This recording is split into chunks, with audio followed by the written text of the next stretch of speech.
नमस्कार, प्रीतम न्यूज या आपल्या चॅनलमध्ये आपलं स्वागत आहे. तर आज आपण पंढरपुरातलं दुसरं मंदिर घेणार आहोत, जे अत्यंत प्राचीन आणि अत्यंत विभुलनीय असं मंदिर आहे.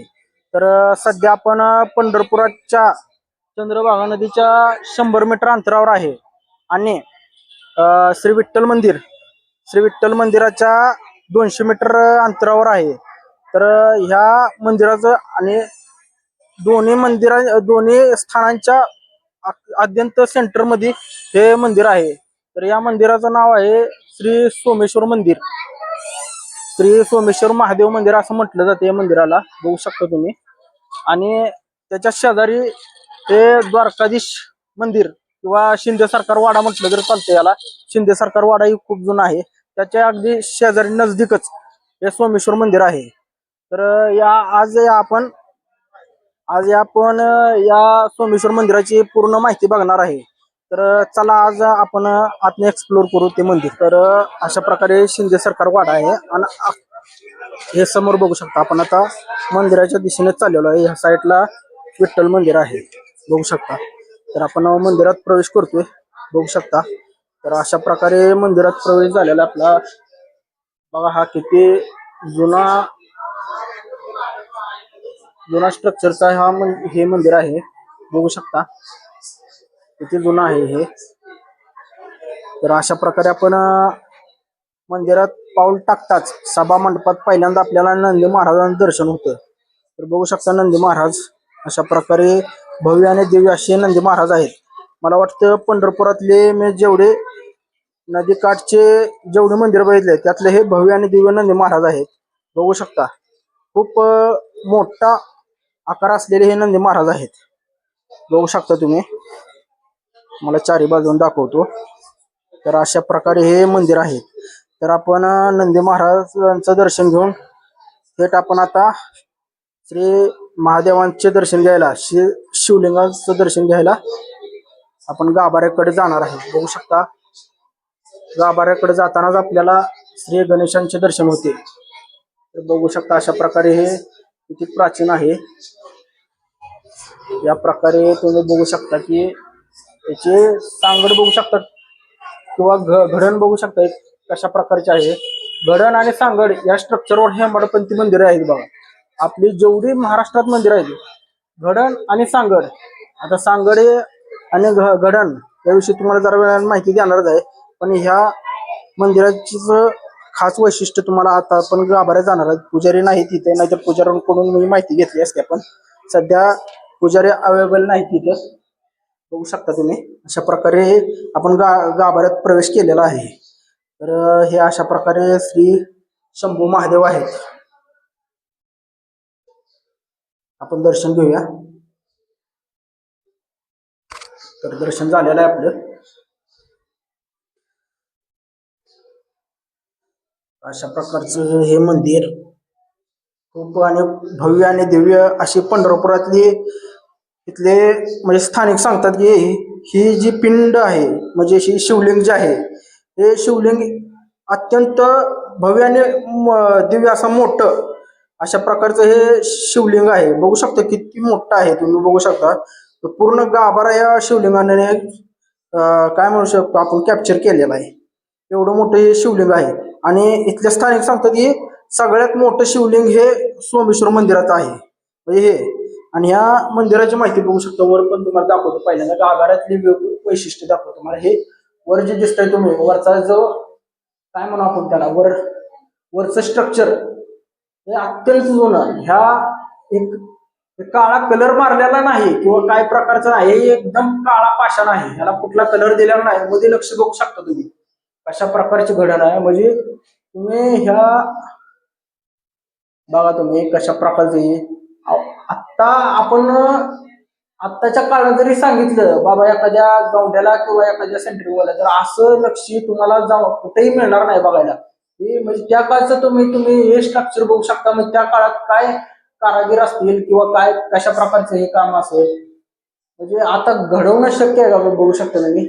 त्यालाच धरून अशा खाली आपल्याला शिवलिंगावर हे पाणी सोडण्यात आलेले आहे, बघू शकता. अशा प्रकारचे हे मंदिर आहे. त्या साईडने दाखवतो तुम्हाला जरा. साईडला ट्यूबलाईट लावलेली आहे जुन्या पद्धतीची. अशा प्रकारे हे मंदिर आहे. तर गाभारा झालेला आपण बघून आता बाहेरला तुम्हाला मंदिराच्या खांबांविषयी माहिती देतो. म्हणजे सभा मंडप हे मंदिराचं मुख्य स्ट्रक्चरातलं एक महत्वाचं पात्र किंवा त्या प्रकारचं एक क्षेत्र मानलं जातं सभा मंडप. तर बघू शकता पूर्णतः हे हेमाडपंथी अशा प्रकारचं हे स्ट्रक्चर आहे. याचंही वैशिष्ट्य बघू शकता तुम्ही. ह्या मंदिराच्या वरच्या साईडला म्हणजे जे भीम असतात त्या भीमाच्या साईडला नागदेवता कोरलेले आहेत बघा. चारी बाजूने नागदेवता आहेत. बघू शकता तुम्ही चारी बाजूने नागदेवता आहेत बघा. अशा प्रकारे चारी बाजूने नागदेवता आहेत. अशा प्रकारे बघू शकता तुम्ही. तर अशा प्रकारे हे मंदिर अत्यंत प्राचीन मंदिर मानलं जातं. म्हणजे आपण गेल्या वेळेस जे मल्लिकार्जुन मंदिर एक्सप्लोर केलं होतं, जे पंढरपुरातील एकदम जुनं मंदिर आहे, म्हणजे ते विठ्ठल मंदिरापेक्षाही जुनं आहे. त्याच काळातलं साधारणतः त्याच काळातलं हेही मंदिर सोमेश्वर मंदिर हे सांगितलं जातं की हेही असू शकतं. म्हणजे त्याची कशी आपल्याला पूर्ण माहिती आहे की बाबा मल्लिकार्जुन मंदिर हे खूप जुनं मंदिर आहे. तसं जर थोडं सांगता येत नाही पण स्ट्रक्चर बघून तर वाटतं की हे खूप जुनं मंदिर आहे. बघू शकता प्रत्येक सभा मंडपाच्या प्रत्येक खांबांना हे चाऱ्या बाजूने नागदेवता आहेत. बघू शकता तुम्ही प्रत्येक खांबांना, फक्त एकाच खांबाला नाही. आणि याची स्ट्रक्चरची तुम्ही जर ही बघितली जॉईंट दिलेला तर हे पूर्ण तसा नरमादी जॉईंट आहे. याचा नरमादी जॉईंट म्हणजे वरून जो भीम आहे त्याला एक टोक असतो, तो टोक त्या खांबाच्या ह्याच्यात म्हणजे असा जॉईंट केलेला असतो.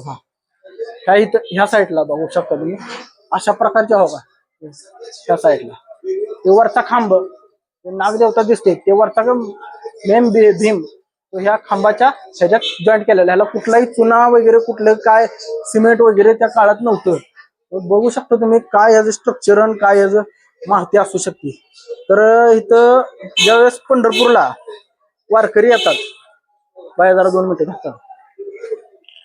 ज्यावेळेस पंढरपूरला इथे वारकरी येतात त्यावेळेस म्हणजे ऊन किंवा पाऊस असेल त्यावेळेस ह्या मंदिराचा आसरा किंवा मंदिराचं दर्शन घेऊन इथेच थांबतात जरा, कारण त्यावेळेस खूप गर्दी असते. तर अशा प्रकारचे हे मंदिर आहे, तुम्ही बघू शकता. तर ह्या मंदिराचं महत्वही तेवढंच आहे. आता सध्या कॉरिडॉरच्या ह्याच्यात हे सुद्धा मंदिर आहे. म्हणजे फडणवीसांना ह्या मंदिराविषयी फडणवीसांना आपण या व्हिडिओच्या माध्यमातून सांगू की मुख्यमंत्री साहेब हे मंदिर सुद्धा खूप प्राचीन आहे. हे मंदिर सुद्धा वाचलं पाहिजे. ह्या पद्धतीनं तुम्ही काम करावं. कॉरिडॉर होणे किंवा ना होणे आमचं काय मतलब नाही, पण मंदिर वाचले पाहिजे एवढं आमचं फक्त. आम्ही ह्या मतलब आहे म्हटलं तरी चालेल. मंदिरं ही आपली जुनी वाचली पाहिजे. तुम्ही कॉरिडॉर करचाल किंवा विरोध होईल ते काय आम्हाला माहित नाही, फक्त मंदिरं वाचली पाहिजे एवढं आमचं म्हणणं आहे. खूप जुने मंदिर आहे ते पंढरपूरचं, जे आपण काय म्हणू शकतो जे जुनं स्थान म्हटलं गेलं तर ही मंदिरच आहेत. तर बघू शकता अशा प्रकारे आपण मंदिराची माहिती घेतली. आता तुम्हाला बाहेरून दाखवतो मंदिर हे.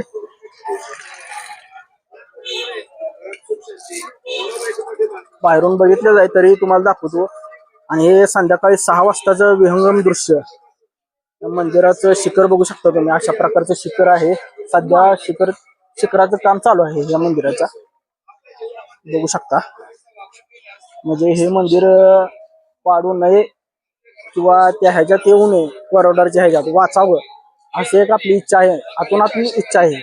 अशी मंदिरं होणे शक्य नाही. आता जर तुम्ही कुठल्या गौंडे किंवा सेंटरिंग वाल्याला सांगितलं जर असं मंदिर बांध, तर हे शक्य नाही. मुख्यमंत्री साहेब हे आपली जी मंदिरं आहेत पंढरपुरातील, हे पंढरपुराचं महात्म्य ह्या मंदिरांमुळे आहे. तर ही मंदिरं कशाही परिस्थितीत वाचली पाहिजे.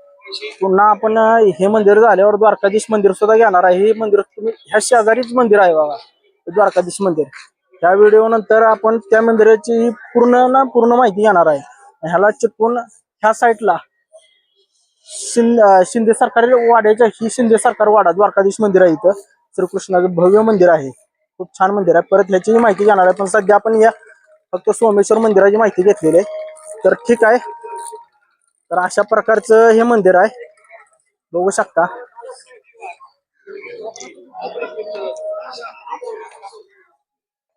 तर मंदिर दाखवून झालेलं आहे आपलं. तर आता शेवटची विनंती एवढीच आहे, आपला प्रीतम व्ह्यूज हा चॅनल सबस्क्राईब करा आणि जास्तीत जास्त लाईक आणि शेअर करा, कारण आपण अशीच महाराष्ट्रातील प्रमुख उपेक्षित मंदिरे, जेवढी जेवढी मंदिरे आहेत त्याने जेवढे जेवढे ऐतिहासिक वास्तू आहेत त्याचा पूर्ण आपण अभ्यास करणार आहोत किंवा माहिती देण्याचा प्रयत्न करणार आहोत आपल्या प्रीतम व्ह्यूज या विशेष यूट्यूब चॅनलच्या विशेष महाराष्ट्र उपेक्षित मंदिरे या एपिसोडच्या माध्यमातून. तर लाईक करा, शेअर करा. धन्यवाद.